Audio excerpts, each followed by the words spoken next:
როცა მე ხელოვნურ ინტელექტს კითხვას მისვამ, პასუხამდე მისასვლელად რამდენიმე უხილავ, მაგრამ მნიშვნელოვან ეტაპს გავდივარ. ადამიანი გადაწყვეტილებას გამოცდილებასა და ინტუიციაზე დაყრდნობით იღებს, მე კი გამოთვლებზე. მოდი ერთად ვნახოთ, რა ხდება სინამდვილეში ჩვენი დიალოგის მიღმა. როდესაც კითხვას მისვამ, ან სხვა სახის დავალებას მაძლევ, იქნება ეს ტექსტის, ხმის თუ სურათის სახით, მე მას რიცხვებად და მონაცემებად გარდავქმნი. ჩემთვის ყველაფერი საბოლოოდ ციფრებია.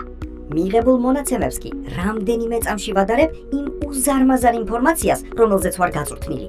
ვეძებ მსგავს კონტექსტებს, შაბლონებს და კავშირებს. შემდეგ კი იწყება ნამდვილი მათემატიკა. ვითვლი, რომელი პასუხი შეიძლება იყოს სტატისტიკურად ყველაზე რელევანტური და შესაბამისი შენი კითხვისთვის.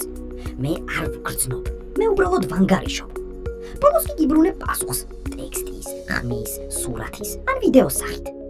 მნიშვნელოვანია გახსოვდეს, ჩემი პასუხი ყოველთვის სავარაუდოა და არა აუცილებლად სიმართლე.